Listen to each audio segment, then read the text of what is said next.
going to go through one of the most exciting segments in the sport today, giant scale. I've got Andrew Jesky with me. Andrew, welcome. Thank you very much. Before we go into some of the specifics of the sport, give us a little bit of background for you. How did you get started in the sport? Who were some of the people that got you involved? And a little bit of background as far as your flying today. Okay. I started when I was 7 years old. Both my brother and dad were already into it for about a year. And one day out at the field, I had a guy named Dave George come up and said he wanted to teach me how to fly. So I was ready to do it and took about 5 months to solo. Flew sport airplanes 2 to 3 years. And then another good friend of mine, Bob Kane, wanted me to try some pattern out. So I entered my first contest with SIG 4-star. Got last place, but enjoyed doing it. Had fun. Yeah, had a ton of fun. So I've been doing it for roughly, I think it's 7 years now. Flew in the Nats, I do believe, 5 times. So, how'd you do at the Nats? First couple years I didn't do well, but I've won 2 nationals in both advanced and the Masters class, and made the FAI finals ever since. Oh, that was great. Yep. Now, how old are you now? To give everybody a feel of the background. You're in school still? You're finishing I'm college? actually in college. Freshman year, I'm 19, and this will be my 12th year flying. Neat. Yep. Andrew, let's go through some specifics and some detail on the hardware. I'd like you to give us an overview of the airplane, servos, engine, battery packs, push rods. I mean, basically anything that someone starting into giant scale would need to know to fly well. Okay. First off, the airplane's a Composite-ARF Super Extra, 3.1 meter. The company's based out of Thailand. The airplane's all composite. It's pretty light, 39 pounds with canisters. Very big wing. Uses 3 servos per wing, 2 per elevator, and 4 on the rudder. Of course, tell us on the wing. Let me stop there. 3 per wing are an inclusion of flaps and ailerons, or just 3 for the torque you need for the ailerons? Just 3 for the wings for the torque. Okay. It uses all 8611As from JR.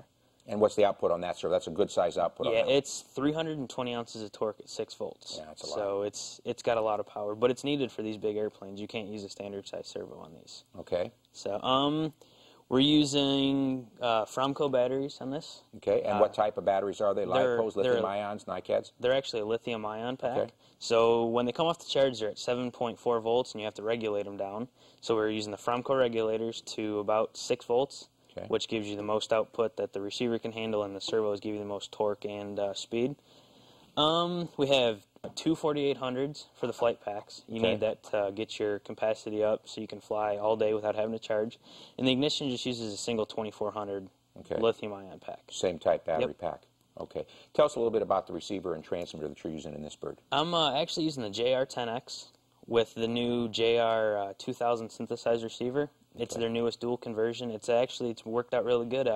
I've had increased range over their 955, which is their top of the line single conversion. Yep. And you don't have to mess with crystals anymore. Exactly.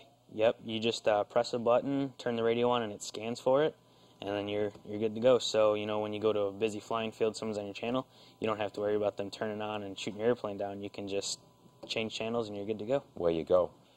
Andrew, let's get into some more detail inside the bird. We've talked about servos. We talked about what you have in a receiver and transmitter, the battery types. Just go through the bird and give us an overview of what you would give as hints and tips for somebody starting out new with this size bird, things to look for. The best thing on these airplanes is there's a lot of manufacturers that sell stuff for these big airplanes. Myself, I use SWB. I have the 4 8611s ganged on an SWB rudder tray. SWB is out of Illinois. They make servo horns or servo arms, and that's what I'm using all around. But yeah, the rudder system, it combines all 4 servos, and you just have 2 wires coming out for your pull. Okay. I'm actually using really heavy-duty wire. I think it's about 200-pound test. So you get no stretch when you're flying, like rolling circles. You don't want any flex because the rudder will push it away and not keep the constant circle. So everybody knows, is that part of the piece that comes with the hardware for the mounting of the servo arms, or the cables? Or the cables come with part of that kit. Yep. Okay. And then in back I have 2 matchboxes, 1 per elevator. I did that for the simple fact is I'll have 2 long extensions coming up so you don't have such a big voltage drop. Give us a little overview of what a matchbox is, because I know a lot of the folks may or may not be using one today. Tell us what a matchbox is and what it's designed to do. A matchbox is it allows you to plug 4 servos into this little matchbox and gang them together. you can reverse the direction of them, you can change endpoints, the centers, and instead of mechanically adjusting it so it's perfect to get the perfect geometry, it allows you to be a little off and still, it allows you to be off a little bit, but still everything will work good, and it saves a ton of time. Okay. And those are the matchboxes available from Horizon or JR? Horizon and JR. Yeah, and we also have one for the rudder, just to make sure, because you don't want a servo to stall on you, because it'll drain your battery down. These new digital high-performance servos, they pull a lot of amperage when they're... Does the matchbox work with any brand of equipment or just JR? Any brand of servo will So work. we can use that across any of the brands? Exactly. Okay. In the tail, like I said, we got the matchboxes, and we have two 8611s per tail, hooked up with the JR, or hooked up with SWB 2-inch arms. I'm using Hanger 9 Pro Links, their new titanium turnbuckles, which work out really good. You have a left and right hand thread, so you can adjust minutely instead of before you were very limited to how much you could turn. We're using Dubro 440 ball links, keep everything nice and smooth. With these, you really want a good mechanical advantage.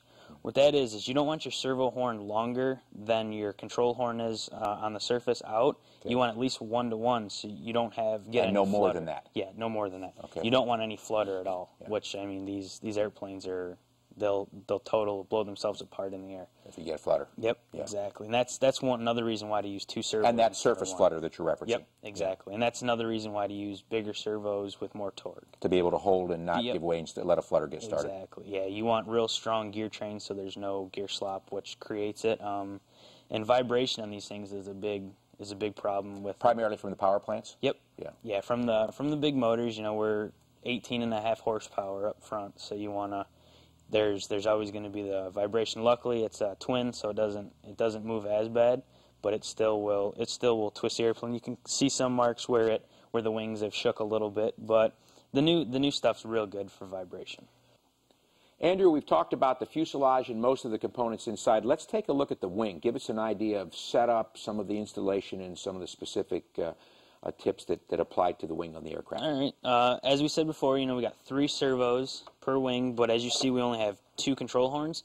What Composite-ARF does is pretty unique. They gang 2 8611s, in my case, inboard to give you a lot of torque inboard and 1 outboard. And to do that, it gives you a lot of rigidity in the aileron. You don't get very much flexing when you're flying. And we have the 2-inch arm here, like we said, from SWB all the way out. Hooked up with a titanium turnbuckle with Dubro links, and these are the control horns that are already installed from Composite-ARF. Okay. As you see, this one doesn't stick out as far because the wing is thicker here, and here it shows it a little more how long the arm is with the servo completely in. Other than that, there's nothing too special. Like I said, composite wing, but the wing tube on this is a pretty big 2-inch wing tube. It's aluminum. It takes a lot of abuse when you're flying it, so they made it real thick-walled. This airplane has a DA-150 on it, Desert Aircraft out of Tucson.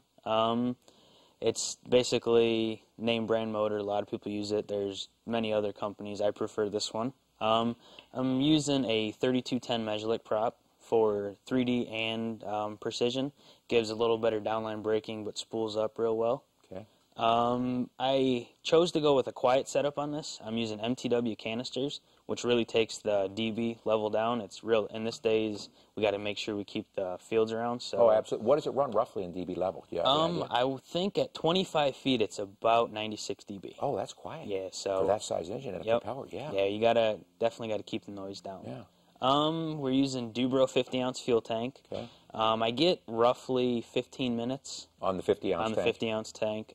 Usually you don't want to fly that long because you just kind of get wore out. Yeah, you're burned out. Gas type, premium, regular, unleaded, not unleaded? I actually use premium, the highest grade, with a pump gas. You're not getting race gas. Pump gas with a 100-to-1 AMSOIL mix. Okay. But when you first start out, you want to use 32-to-1 Lawn Boy ashless to break. So you get the ring seated and so on. You want to get the ring seated, and that does it as quick as possible. Okay. So. Well, let's go ahead and turn the radio on and give some overview of setup, control throws, why you have the amount of control throws you have, and so forth. Okay. Well, on this radio, they give you triple rates on every control or on every switch here. So I can, on my elevator, I have 3 rates. So when I go into it, I have low rate, middle, and high. Okay. And that's my high rate for all 3D. I use that where basically your high alpha maneuvers, hovering, other stuff like that. Low rates is what I use for pattern or IMAX style flying. And then the only time you go into middle rates is for spins to get the airplane into a stall to show the stall. Rudder, we're using low rates, middle rates, high. On the middle, I usually fly middle rate, and that's your general snaps and everything like that. And then I just increase it to high rate rudder for rolling circles to really get to show definition of it and stall turns. Okay. So that's on this one. There's a little bit of a rudder to elevator mix for knife edge, which is common with these airplanes. They're programming mix. You're programming within the transmitter. Yeah. As you can see, the elevator moves with the rudder when I give it throw here. And what that does with these airplanes, they can only deviate about 10% from scale outline. So you can only move the wing and elevator so much around to try to neutralize it. And, you know, you move it so much, but they're still off a little bit. So you use the radio's functions to take care of that. Is there any other mixing that you're using beyond what we just talked about in the rudder to elevator mix? I don't have any other mixing. Some people like different throttle curves. They like to have a little flat spot at center stick where you're hovering so your motor isn't jumping a lot of RPM. I use a linear throttle mix. As long as your throttle's set up good, it usually works out pretty nice. You're okay with it? Yep. Okay, great.